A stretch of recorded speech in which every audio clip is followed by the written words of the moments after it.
Good morning children. आज हम पुनः कमलेश्वर रचित जॉर्ज पंचम की नाक का अगला भाग पढ़ेंगे। बच्चों, अब तक हम लोगों ने देखा कि रानी एलिजाबेथ के भारत आने पर भारतीयों में किस तरह अफरा तफरी मच गई। दिल्ली में जॉर्ज पंचम की लाट की नाक गायब है। जॉर्ज पंचम की लाट पर किसी भी भारतीय नेता, यहाँ तक कि देश पर बलिदान करने वाले शहीद बच्चों की नाक भी फिट न होने की बात से लेखक संकेत करना चाहते हैं कि सभी भारतीय अपनी मान मर्यादा और प्रतिष्ठा को सदा ध्यान में रखने वाले थे। इसलिए भारतीयों की नाक ऊंची थी। विदेशियों के बदले वे ज्यादा सम्मान के पात्र थे। क्रांतिकारियों, शहीद होने वाले बच्चे की नाक ऊंची थी उन विदेशी आतताइयों के नाक के आगे, क्योंकि उन्होंने बहुत ही पवित्र कर्म किए थे। चलिए आगे पाठ पढ़ते हैं। बात फिर बड़े हुक्कामों तक पहुंची। बड़ी खलबली मची। अगर जॉर्ज पंचम के नाक न लग पाई तो फिर रानी का स्वागत करने का मतलब, यह तो अपनी नाक कटाने वाली बात हुई।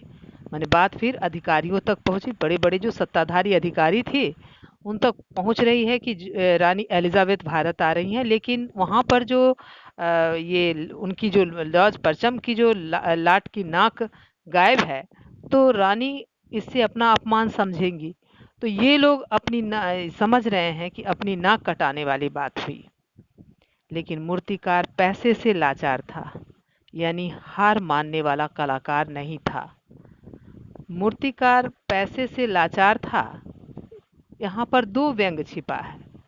पहला व्यंग यह है कि मूर्तिकार यूं तो कलाकार था, जिसका अर्थ यह निकला कि वह ठीक मूर्तिकार नहीं था। दूसरा यह है कि वह जरा पैसे से लाचार था। इसका अर्थ हुआ कि वह सरकारी पैसा हजम कर लेना चाहता था, सरकारी खर्चे पर भ्रमण करना चाहता था। एक हैरत अंगेज ख्याल उसके दिमाग में कौंधा। उस मूर्तिकार के दिमाग में यह बात आई और उसने पहली शर्त दोहराई। जिस कमरे में कमेटी बैठी हुई थी उसके दरवाजे फिर बंद हुए और मूर्तिकार ने अपनी नई योजना पेश की। चूंकि नाक लगना एक जरूरी है, इसलिए मेरी राय है कि 40 करोड़ में से कोई एक जिंदा नाक काट कर लगा दी जाए। अब मूर्तिकार, अब जो भारतीय 40 करोड़ जो आबादी है भारत की, उसमें से कह रहा है कि कोई एक जिंदा नाक किसी व्यक्ति की नाक काटकर लगा दी जाए। तो यहाँ पर हम लोग देख रहे हैं, यह व्यंग यहाँ पर छुपा है कि मानसिक दास्ता, भ्रष्ट आचरण का प्रतिनिधित्व किया जा रहा है। हम लोग अभी भी मानसिक दास्ता में बंधे हुए हैं। तारीखी आज़ादी मिल गई है, लेकिन हमारा मन अभी भी क्या है, दास्ता में बंधा हुआ है। बात के साथ ही सन्नाटा छा गया। मूर्तिकार की जो यह बात से सन्नाटा फैल गया। कुछ मिनटों की खामोशी के बाद सभापति ने सबकी तरफ देखा।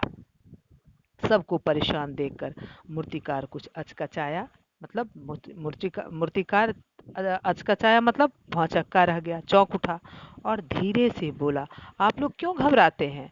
यह काम मेरे ऊपर छोड़ दीजिए। नाक चुनना मेरा काम है, आपकी सिर्फ इजाजत चाहिए। कानाफूसी हुई और मूर्तिकार को इजाजत दे दी गई। अखबारों में सिर्फ इतना छपा था कि नाक का मसला हल हो गया है और राजपथ पर इंडिया गेट के पास वाले जॉर्ज पंचम की लाट की नाक लग रही है। अखबार में केवल इतना छपा कि नाक का मसला हल हो गया और इंडिया गेट के पास जो जॉर्ज पंचम की लाट की नाक गायब थी, अब उस पर नाक लग रही है। यह भारतीयों के आत्मसम्मान को चोट करने वाला था। चलिए गृह कार्य करेंगी, बार बार वीडियो को पढ़ेंगी। पहला प्रश्न, मूर्तिकार पैसे से लाचार था, यानी हार मानने वाला कलाकार नहीं था, का क्या आशय है? दूसरा प्रश्न, मूर्तिकार ने अंत में परेशान होकर क्या योजना बताई? थैंक यू बच्चों।